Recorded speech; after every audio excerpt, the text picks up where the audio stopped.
Buen día, nosotros somos el equipo 1 y vamos a mostrar nuestra práctica 2 de microcontroladores de la Universidad de Sonora, llamada Control en lazo abierto de un motor a pasos. Nuestro equipo consta de Francisco Mocaví, Mario Ruelas, Jesús Valenzuela y Estefanía Ortega. Para comenzar nuestra práctica decidimos hacer un poco de investigación sobre el funcionamiento de los motores a pasos, que es lo que vamos a presentar a continuación. Básicamente los motores a pasos son motores eléctricos de corriente directa que constan de grupos de embobinados denominados fases. Al energizar cada fase del motor secuencialmente, este girará en pasos discretos por el movimiento del rotor que se encuentra en su interior, así como se muestra en la imagen de la izquierda. Son usualmente utilizados porque ofrecen alta precisión de posición, un buen control de la velocidad y un torque significativo a bajas velocidades. Existen diferentes categorizaciones de los motores a pasos, pero en este caso nos enfocaremos en su categorización acorde a la configuración de embobinados. Existen dos tipos de motores a pasos, los cuales son los bipolares y los unipolares. En el caso de los bipolares, estos tienen dos bobinas que al momento de energizarse se generan simultáneamente dos polos magnéticos, de ahí su nombre. Y en el caso de los unipolares, estos cuentan con 4 bobinas y un cable común a tierra, que permite que se cree un solo polo magnético al energizarlas. Para nuestra práctica, nosotros utilizamos un motor a pasos unipolar de imán permanente, que es el que se muestra en la figura de la izquierda. Este funciona a 5 volts de corriente directa y su modelo específico es 28BIJ48. Este cuenta con 4 bobinas, como se mencionó anteriormente, y un cable a común. Físicamente consta de 5 cables. 4 de ellos van directo a las bobinas y el quinto es el cable común. Existen también los mecanismos de paso, los cuales son el tipo de secuencia de energización de las bobinas de los motores. Estos caracterizan el movimiento del motor y su precisión. En los motores unipolares de pasos tenemos 4 tipos de mecanismos de paso. Estos son el wave drive, el full step drive, half step drive y microstepping. El wave drive consiste en energizar una bobina a la vez. El full step drive consiste en energizar 2 bobinas a la vez. El half step drive es una combinación del wave drive y el full step drive, pues se energiza una bobina siguiendo 2 bobinas y nuevamente una bobina, 2 bobinas. En el microstepping se energizan las bobinas con una corriente variable para mayor fluidez en el movimiento del motor.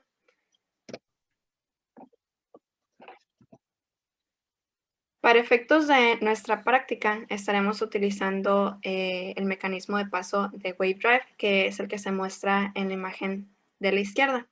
Es decir, se energiza una bobina a la vez, secuencialmente. A continuación, mi compañero Mario Ruelas explicará un poco de la configuración de nuestro circuito. Ok, nuestro circuito consta del microcontrolador, de una PCB para conectar los botones, el driver del motor, que sería el módulo ULN 2003, y un motor unipolar, un stepper motor unipolar. Entonces, las conexiones que tenemos aquí en el diagrama son los pines PB10, 5, 4 y 3 para los inputs hacia el driver. Del driver también tenemos voltaje y tierra y las conexiones directamente hacia el stepper motor. Los pines, bueno, el pin PB10, no, sería el PC8 se conecta a una de las entradas del botón En esa misma entrada se conecta una resistencia de 47 kiloohms y está puenteada hacia el voltaje de la placa. Y la otra entrada del botón se conecta directamente a tierra. Esto es para la conexión pull-up. Inicialmente conectamos el pin PC13 del botón de la placa, pero para pruebas de rebote conectamos un segundo botón en la protoboard y se conectó en la misma configuración pull-up que el botón ya mencionado. El desarrollo del programa de la interfaz de control lo realizamos en el software STM32 en conjunto con el IDE y el MX. A continuación, vamos a observar la configuración de los pines que ya mencionó mi compañero. Utilizando el botón de la placa del pin PC13 como nuestro botón de latch, un botón externo que denominamos botón 2 en el pin PC8 y las entradas del motor en los pines PB10, PB5, PB4 y PB3. Nuestra práctica consiste en demostrar las siguientes actividades. La primera es energización del motor a partir del código, o sea que empiece a girar. Incorporación de LEDs para observar el cambio de fase. Operación del motor demostrando el cambio de dirección. Operación del motor demostrando la aplicación del latch mientras que mantiene su posición actual. Y por último, la operación del motor aplicando latch, cambio de dirección, latch y de vuelta cambio de dirección. Muy bien, a continuación mis compañeros van a demostrar el código y su funcionamiento. Lo primero que aparece en nuestro código son estas variables globales. Estas variables están afuera del main, por lo tanto están presentes en todo el algoritmo de código. Primeramente tenemos la variable start, inicializada en 0. Esta variable prácticamente va a ser la que va a controlar el latch del motor. La variable 0 es, digamos, un registro, una memoria. Es para que el código pueda recordar el sentido de giro en el que se había quedado al momento que se pausó. Después está la variable sentido, también inicial en 0. Esta variable va a ser la que va a controlar el sentido de giro del motor, o sea, si es antihorario o horario. Y la variable i es una variable, un contador, que es el que vamos a usar para estar energizando cada una de las bobinas del motor. Entonces, después nos vamos aquí al while loop, el while que tiene la placa por defecto. Dentro de este while pusimos otro while que va a ser controlado mediante la variable start. Entonces dice que mientras la variable start sea igual a 0, se va a ejecutar este while. Entonces, como la variable start se inicializó en 0, entonces al momento de que se corra el programa, va a iniciar este while como primer instrucción que está en el código. Después, dentro de nuestro while, está un switch case que va a ser controlado mediante la variable i. Entonces, nuestra variable i está iniciada en 0. Entonces, nuestro switch, en la primera iteración de este while, el switch va a ejecutar el case 0. ¿Qué es lo que hace el case 0? Energiza la bobina 1. Después, si nos vamos más abajo, aquí tenemos este if. Este if dice que incrementa la variable i. Entonces, en la siguiente iteración del while, el switch va a realizar el case 1. ¿Y qué es lo que hace? Energiza la segunda bobina del motor. De esta forma, va a estar realizando cada uno de los cases el switch. En el momento que llegue la variable i, realice el case 3, se va a incrementar. Y este if, una condición dentro del if que tenemos donde se incrementa, dice que si esta supera al 3, el valor de 3, la va a regresar a 0. De esta forma, en cada una de las iteraciones del while, va a estar, va a estar realizando cada uno de los cases, uno y otra vez, ¿no? O sea, del 0, 1, 2, 3, y cuando llega al 3, va a repetir el 0 otra vez, empieza el ciclo. Em, Después tenemos este if. Este if, igual dentro del while, es el que controla el cambio de giro del motor. Dice que eh, cuando se lee el botón 2 y el sentido es igual a 0, este va a cambiar el sentido a 1 y también va a guardar en la variable last un 1, porque cuando se cambia el sentido, ya realiza otro seguimiento. O sea, en vez de ser creciente, va a ser decreciente. Entonces, el otro if que tenemos es que al igual, cuando se lee el mismo botón, el botón 2 es el botón de cambio de giro, y el sentido está en 1, este lo vuelve al sentido 0. O sea que, digamos que mientras el sentido es 0 es un sentido horario, y presionamos el botón, y entonces se convierte en sentido antihorario. Y mientras está en el sentido antihorario, este lo regresa al sentido horario. Es básicamente la función de estos if. Otra cosa que mencionar es la utilización del switch, que lo óptimo sería usar un sistema de arreglos y ejecutarlos con un for. Esa sería la opción óptima para hacer el código. Pero debido a la simplicidad, pues en este caso nomás estamos usando 4 devanados del motor. O sea, son 4 pasos, pues digamos los que da el motor. Pues optamos por este sistema de switch phase. Para la siguiente parte del código, pues va a continuar mi compañero. Ok, continúo donde se quedó mi compañero. Tenemos el siguiente if, donde si la variable sentido es igual a 0, significa que vamos en sentido horario y vamos a la variable i, que es nuestro estador, para ver en qué bobina estamos, y que cuando llegamos a i mayor que 3, se reinicia ese conteo. El siguiente if es para cuando nosotros ya estamos en el sentido antihorario y en lugar de ir de 0 hasta 3, iríamos en sentido contrario, por lo que vamos disminuyendo una unidad por paso a la variable i.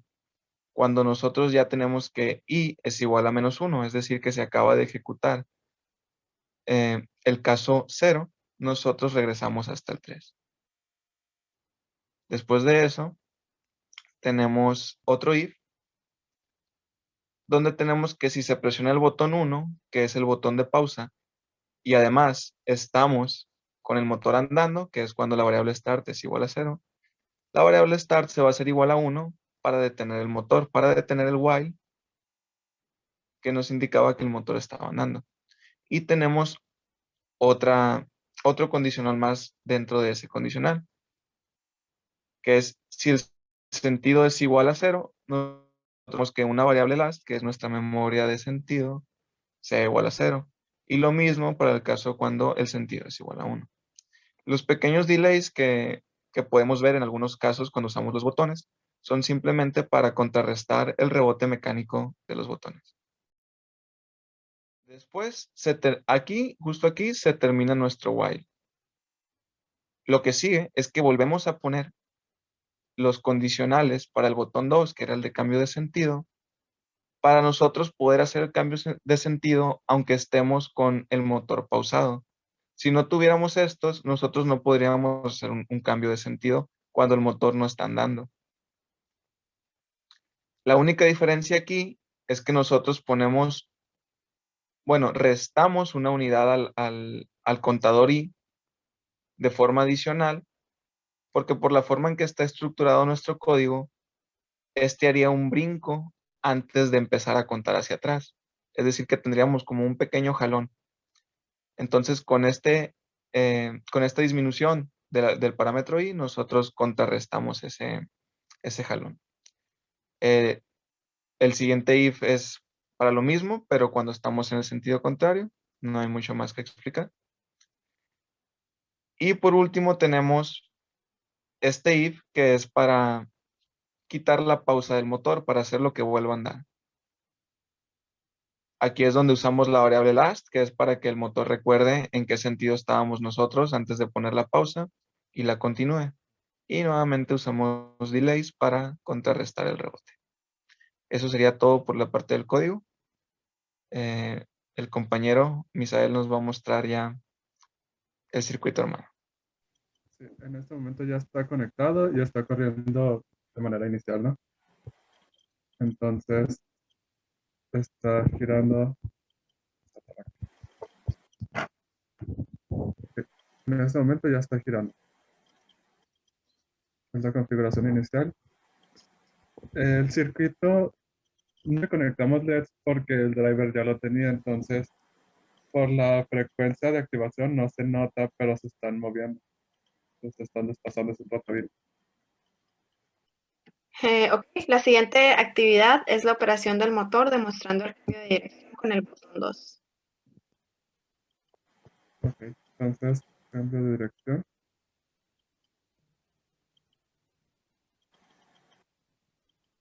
Ahí está. Para girar en sentido antihorario. Siguiente actividad.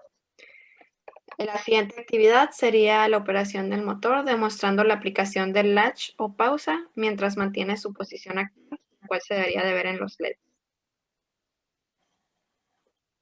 Ok, ahí se detuvo. De hecho, se muestra también en el LED. Y ahí continúa girando. Muy bien. Finalmente, la última actividad sería la operación del motor aplicando el latch, cambiando de dirección, nuevamente aplicando el latch y cambiando de dirección nuevamente. Start, cambio de dirección.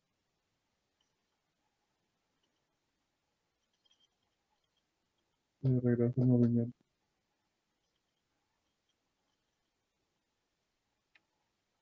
Y ahora otra vez start, cambio de dirección.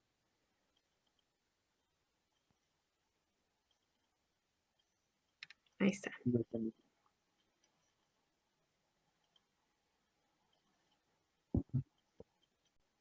Como tenés la placa, los dos botones en configuración de pull-up, el driver ya con los LEDs incluidos y el motor aparte. Con esto finalizamos nuestra práctica. Nos gustaría dar una pequeña conclusión individual sobre las dificultades que tuvimos y lo que aprendimos. Pues primeramente, nunca habíamos, por ejemplo, en mi caso, nunca habíamos utilizado el sistema ultrapasos, mucho menos tener que hacer la configuración paso control.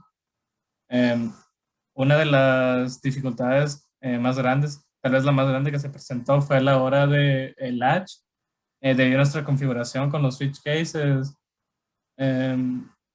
Tuvimos que meter unos delays entre cambio de bobina, de energización de bobina, debido al rebote que tenían estos. Al momento de usar el botón, a veces no reacciona, pues porque es un inter de tiempo en el que se le tiene que presionar el botón para que éste se pare, ¿no? Entonces estaba un poco complicado de realizar esa acción. Otra de las dificultades encontradas fue encontrar el delay adecuado para que el motor se moviera a una velocidad notoria, que se notara su movimiento en ambos sentidos. Y aprender también la configuración de las bobinas en el motor, ya que el ponchado de los cables al final no tiene la misma, eh, no tiene el mismo orden. Entonces, también identificar cómo se conectan los inputs a la placa fue otro pequeño reto. Otra cosa igual, yo creo que la mayor dificultad fue el rebote de los botones. Y afortunadamente pudimos contrastar el rebote simplemente con delays sencillos, pero leímos que una buena técnica era definir un delay como por defecto, que debería ser más bien un tiempo por defecto, que es lo que tendría que estar presionado el botón como mínimo para poderlo tomar como un cambio. Entonces, cuando hubiera un rebote, si este no duraba lo suficiente, simplemente no se iba a contar. Creo que pudimos prescindir de esta técnica porque estamos usando delays relativamente grandes, pero cuando se usan velocidades muy grandes para el motor, probablemente sea lo mejor usar ese tipo de técnicas. Sí, pues como mencionaron mis compañeros, nos encontramos con varias dificultades en el desarrollo de la práctica, pero aún así logramos solucionarlas y pudimos realizar la interfaz de control que funcione correctamente. Y pues básicamente aprendimos cómo utilizar el motor a pasos y nos familiarizamos un poco más con el software del microcontrolador y pudimos pues analizar y hablar un poco más sobre las aplicaciones que se le podrían dar a futuro. Con eso terminaríamos nuestra práctica. Agradecemos su tiempo.